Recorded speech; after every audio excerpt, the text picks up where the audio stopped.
Halo, assalamualaikum warahmatullahi wabarakatuh. Ketemu lagi dengan saya Rudi Asari di program podcast suratkabardigital.com Jendela SKPD.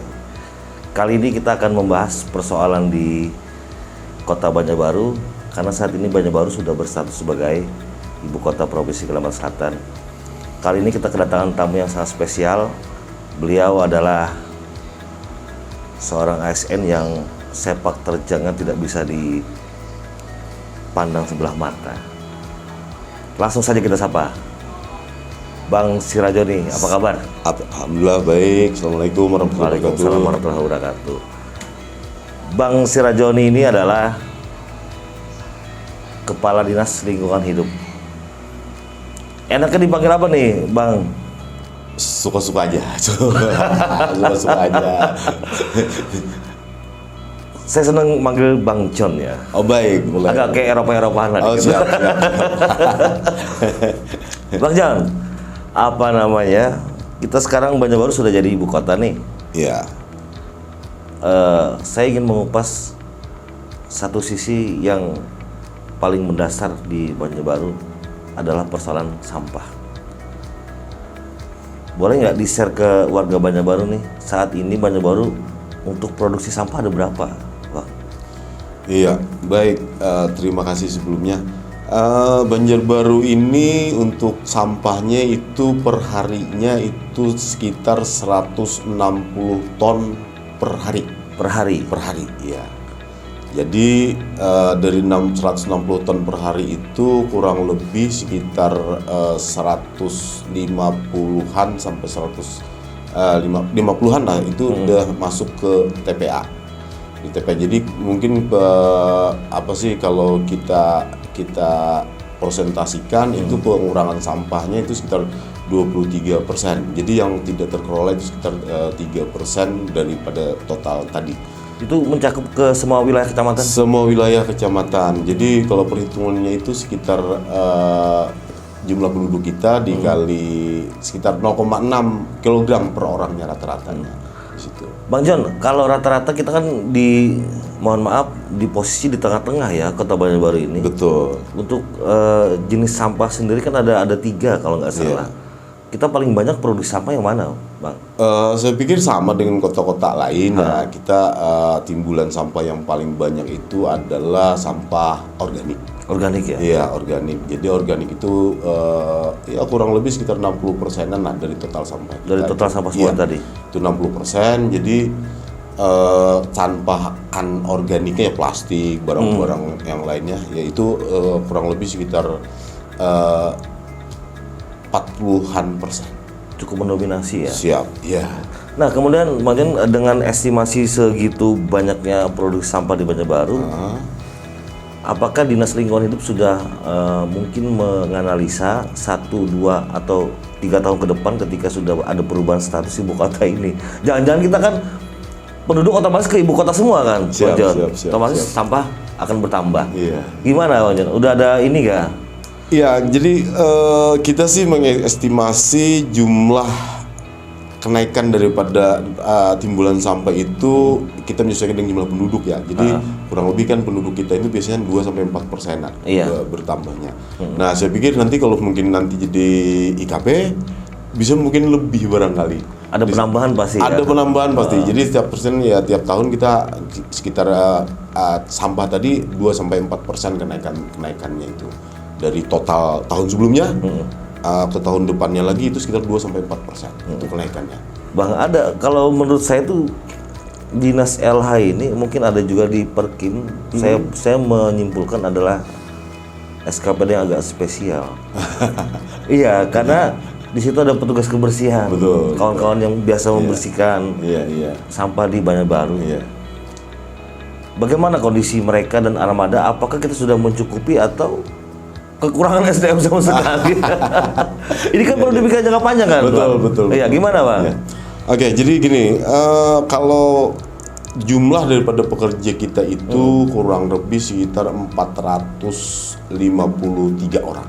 453 orang. Petugas berarti ya? Petugas, ya itu yang terdiri dari yang pengelola sampahan, yang mungkin kalau saya Mas apa Bapak nih, itu yang enak apa nih kira-kira juga. Mas aja lah. Mas ya, atau abang ya. Biar agaknya tinggi dikit. Siap. Mungkin kalau Bang Rudi mungkin jadi di situ ada yang pengolahan sampah itu yang ngangkut sampah biasanya yang di bak sampah di mana itu, dan supir truknya itu kurang lebih 280-an orang. Itu. Nah, habis itu ada yang penyapu jalanan yang di kita rata-rata perempuan ya. Perempuan itu. Nah, itu sekitar 130-an. 130-an. Habis itu kita ada pekerja di TPA lagi. TPA kita 40-an orang. Habis itu ada yang petugas pengurangan sampahnya. Ini yang di PDU. Yang pengurai. Yang diurai sampah di PDU. Nah, jadi kita juga bekerja ya kan sesuai dengan Jakstranas bahwa ada terjadi pengurangan 30% dan penanganannya itu di 70%. Itu untuk target 2025 nantinya. Nah, sampai saat ini kita masih di posisi sekitar 23% yang bisa kita kurangi.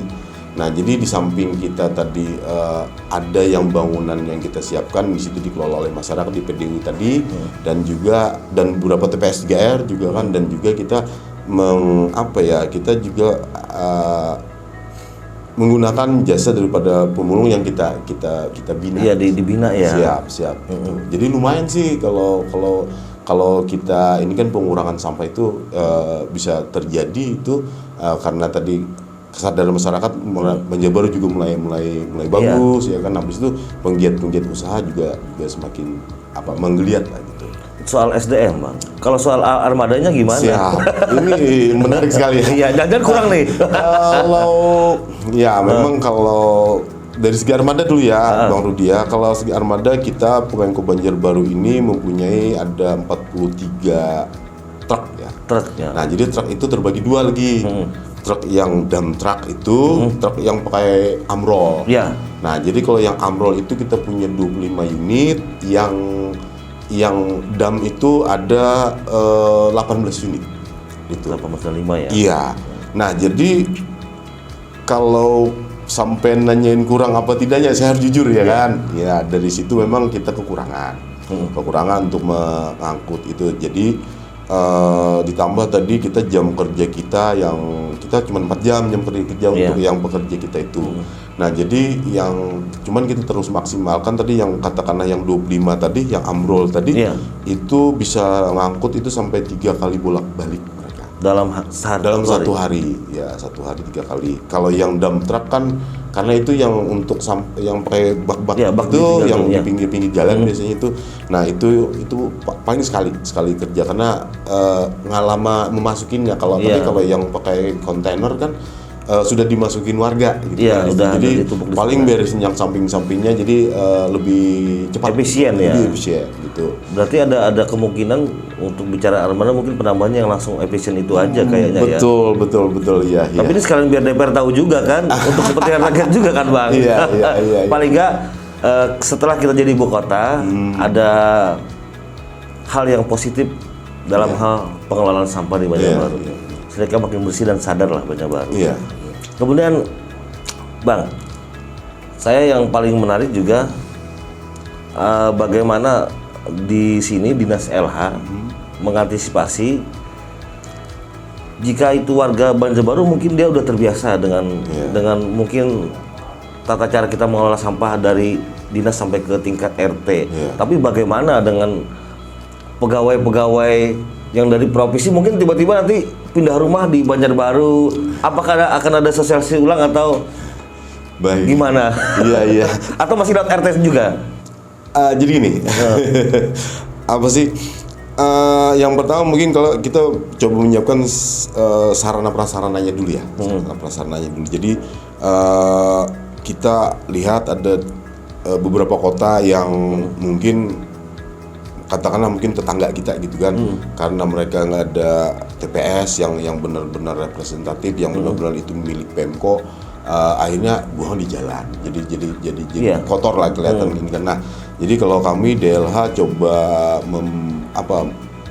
melakukannya itu mulai dari situ dulu, dari katakan penyiapan daripada TPS itu tadi. Nah, syukurnya mungkin kita juga didukung oleh DPRD Kota Banjarbaru, Wali Kota Banjarbaru ya kan untuk itu. Nah, mudah-mudahan kita sih berkeinginan artinya satu kecamatan itu minimal satu PDU. Pusat daur ulang, itu Bang Rudi, pusat daur ulang. Nah di situ ada pengurangannya tadi. Nah sembari nanti di situ juga selain jadikan PDU itu pusat daur ulang, di situ nanti juga jadi tampungan sampah sementara masyarakat kan itu. Nah jadi kalau sistemnya sekarang sih kita Kota Banjarbaru ini makanya anggaran LH ini habis buat ke masyarakat. Beli kendaraan roda 3 kita. Karena tatkala ada TPS yang enggak ini kita operasionalkan angkutan sampah roda 3 tadi untuk mengcover masyarakat atau tempat tinggal masyarakat yang tidak jauh daripada TPS, habis itu tidak punya TPS di lingkungan mereka itu. Nah, perkaranya tadi sosialisasi ya.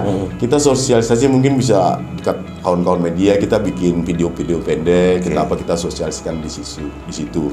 Dan saya pikir mudah-mudahan yang pindah ke Banjarbaru nantinya insya Allah juga turut sadar ya. Sadar gitu kan tentunya itu.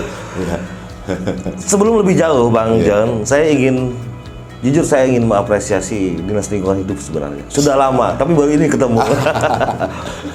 Selain mobil dinas, mungkin para lurah, kepala SKPD, atau pejabat lainnya di Pemkab Banjarbaru, yang saya salut di Banjarbaru tidak pernah sehari saya pasti melihat semacam motor operasional roda 3 itu selalu ada berkeliaran mengambil sampah di RT.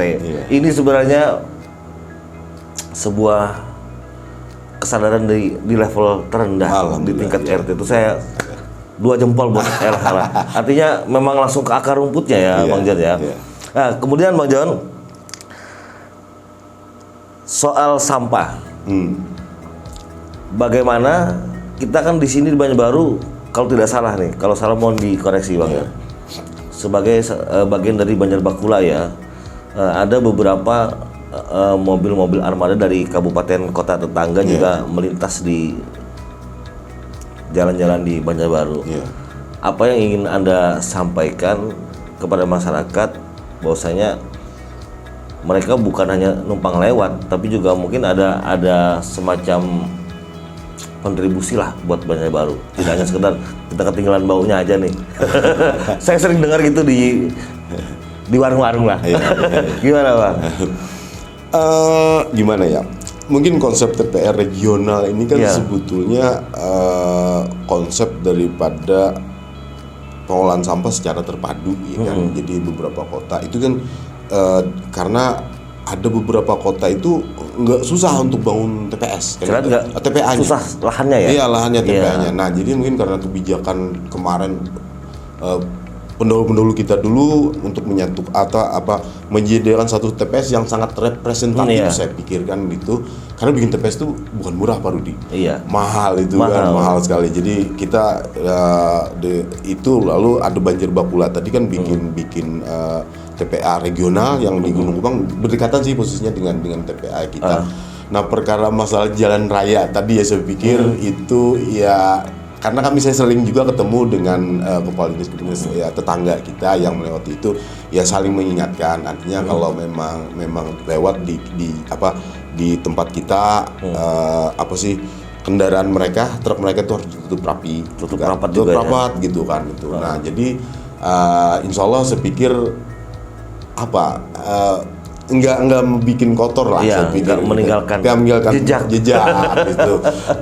Karena mereka kan juga mungkin kayak Banjarmasin barangkali ya, Banjarmasin kan TPS-nya sudah mulai penuh ya kan, makanya mungkin biarkan ke Banjarbaru mungkin kan gitu.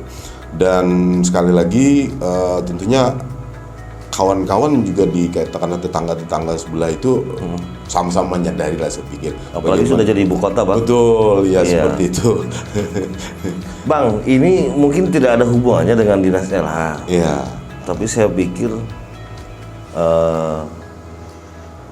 Banjarbaru sekarang sudah mulai ramai dengan UMKM.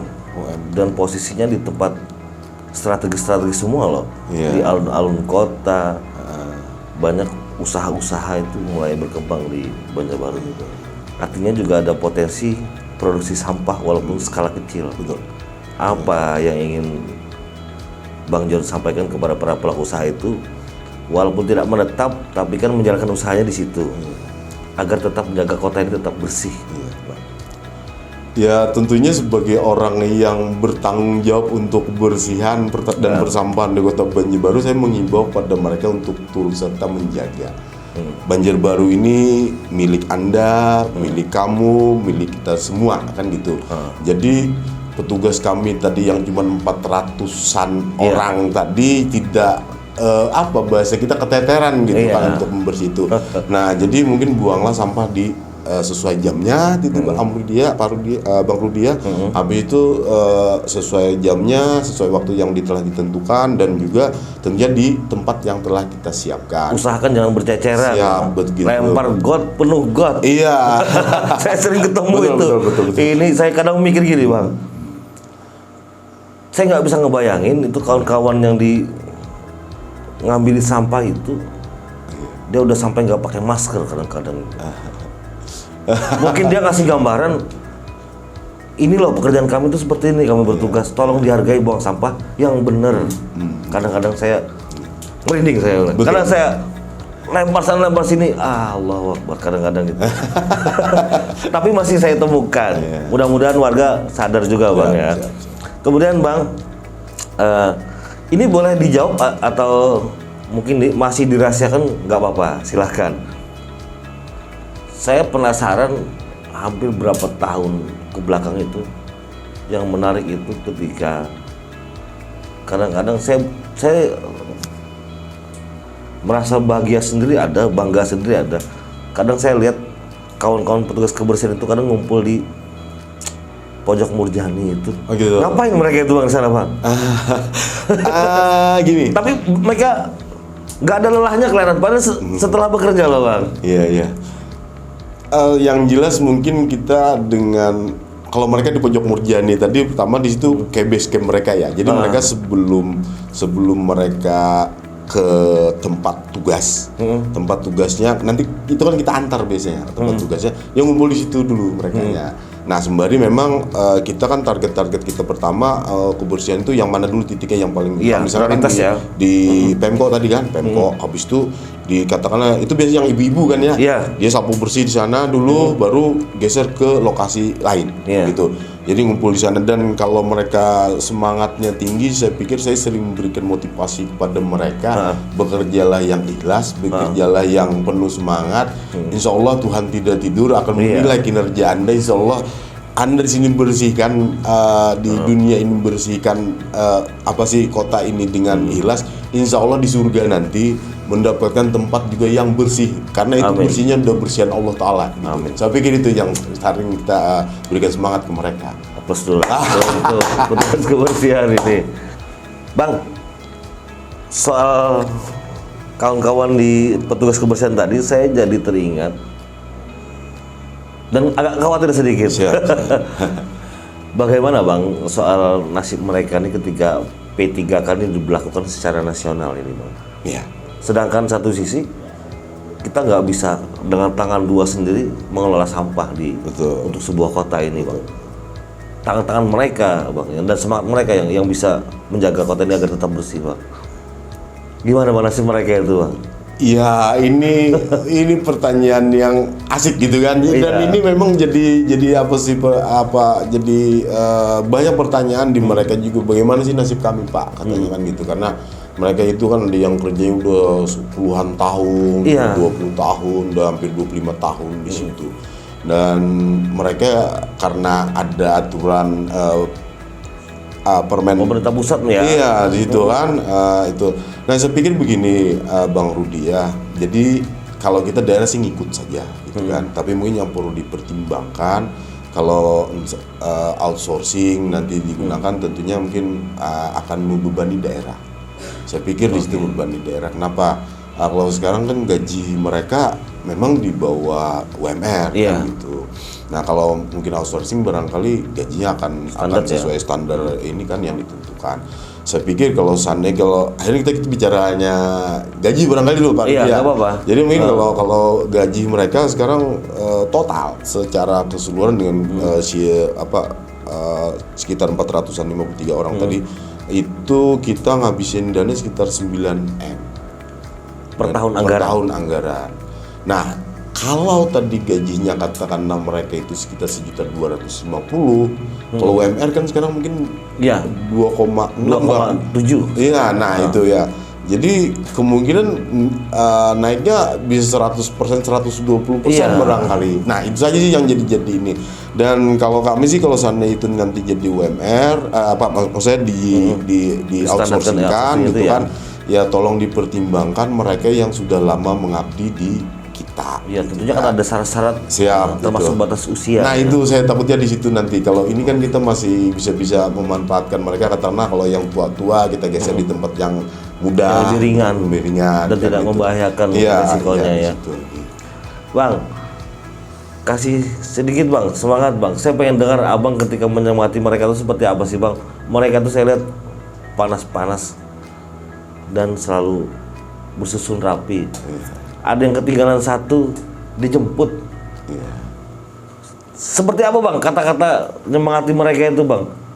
Saya pikir ini bisa jadi acuan kawan-kawan di pemerintahan mungkin Bang. Mereka yang bekerja di kebersihan saja sangat semangat Bang. Gimana ya?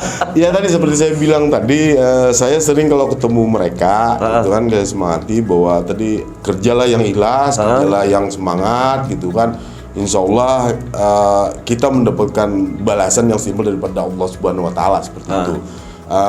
Lakukan dengan penuh hati, dengan semangat. Jangan mengharapkan sesuatu yang barangkali pujian dan lain sebagainya dari orang lain, tapi tuluslah dari diri kita untuk bekerja mengabdikan diri kepada bangsa dan negara ini, khususnya Kota Banjarbaru ini. Saya pikir itu yang sering saya omongkan dengan mereka gitu Bang Rudi. Thank you Bang. Iya. Rasa penasaran saya terbongkar hari ini.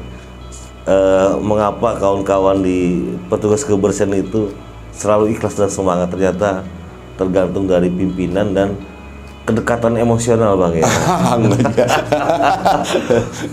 Oke, ada hal yang menarik dari podcast kali ini bersama Bang Sirajoni, Kepala Dinas Lingkungan Hidup Kota Banjarbaru. Apapun pekerjaan Anda, bekerjalah dengan ikhlas dan tetap semangat, karena kita tidak tahu sekecil apapun pekerjaan kita, mungkin di situ ada nilai ibadahnya. Sampai jumpa di podcast Jendela SKPD bersama Kepala Dinas dan para pejabat di pemerintahan Kota Banjarbaru. Tetap jaga kesehatan. Salam podcast suratkabardigital.com. Wassalamualaikum warahmatullahi wabarakatuh. Bang John, thank you. Thank you. Sehat terus. Alhamdulillah, amin.